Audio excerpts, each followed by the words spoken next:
അപ്പോൾ ഇന്നൊരു Christmas day ആയതുകൊണ്ട് തന്നെ ഇന്ന് വർക്കിംഗ് ഡേ ആയിരുന്നു. അപ്പോൾ ഓഫീസിലൊക്കെ പോയി അവിടെ നിന്ന് ഞങ്ങൾ ഉച്ചയ്ക്ക് ലഞ്ച് കഴിക്കാൻ വേണ്ടി സാറിൻ്റെ വീട്ടിലേക്ക് പോയി. സാറ് വിളിച്ചിട്ടുണ്ടായിരുന്നു.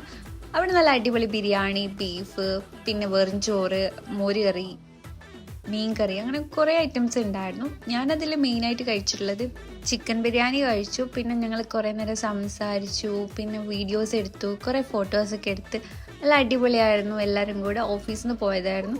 പിന്നെ അത് കഴിഞ്ഞിട്ട് ഒരു കട്ടനൊക്കെ കുടിച്ച് കുറച്ച് നേരം സംസാരിച്ചിരുന്നു. അങ്ങനെ കുറച്ച് ടൈമൊക്കെ പോയി. പിന്നെ അവിടെ നിന്ന് ഇറങ്ങിയപ്പോൾ ലേറ്റായി. പിന്നെ ഒരു വീഡിയോ എടുക്കാനുണ്ടായിരുന്നു, അതെടുക്കാൻ വേണ്ടി പോയി. ആ വീഡിയോസൊക്കെ എടുക്കുന്നതിൻ്റെ ഇടയിലുള്ള കുറച്ച് ക്ലിപ്പിങ്സ് ആണ് ഇതിൻ്റെ ഇടയിൽ ആഡ് ചെയ്ത് കൊടുത്തിട്ടുള്ളത്. അപ്പോൾ അങ്ങനെ അതൊക്കെ കഴിഞ്ഞു. പിന്നെ ഓഫീസിലേക്ക് പോയി. പിന്നെ വർക്കൊക്കെ കഴിഞ്ഞിട്ടാണ് തിരിച്ചു വന്നത്. തിരിച്ച് വീട്ടിലെത്തിയപ്പോൾ നല്ല അടിപൊളി ബീഫ് ബിരിയാണിയും ചിക്കൻ ഫ്രൈ. അപ്പോൾ അതൊക്കെ കഴിച്ചു. അപ്പോൾ അത്രയ്ക്കുള്ള ഇന്നത്തെ വീഡിയോ. ബൈ.